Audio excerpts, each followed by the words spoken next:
Пред точно 47 години поради големата енергетска криза никогаш на Југославија го патентираше изумот возење пар-непар.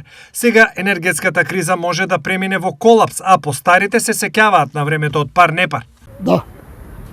И кад се давали бонови за бензин. Аха, и како беше тоа?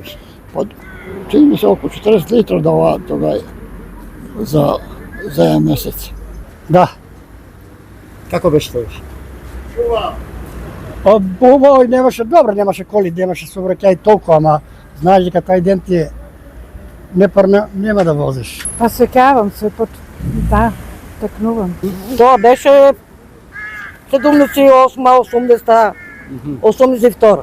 Имаше ли ред? Имаше ред, ама сега нема ни ред, ни преко ред, се е преко ред.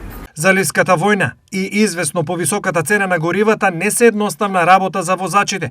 Дали пар-непар би можел да се врати? Па може, оти да не може. Оти да не може. Нема да има толку гужва по улиците, тоа го мислам. Може тоа да. Ако се вратат како што беше у бивша Југославија, може да има такво да се намали цената и тука за храната, гледам дека многу се рипнати цените за храна за тие работи. Ја мислим да треба да се врати, ама на рачун на тоа да се смањи осигурување приликом регистрација на коли. Може, не може, ама не верувам. 90% не верувам. Во меѓувреме, Меѓународната агенција за енергија предупредува на можни нарушувања на пазарот на нафта поради војната на Блискиот Исток и предлага мерки за заштеда на гориво.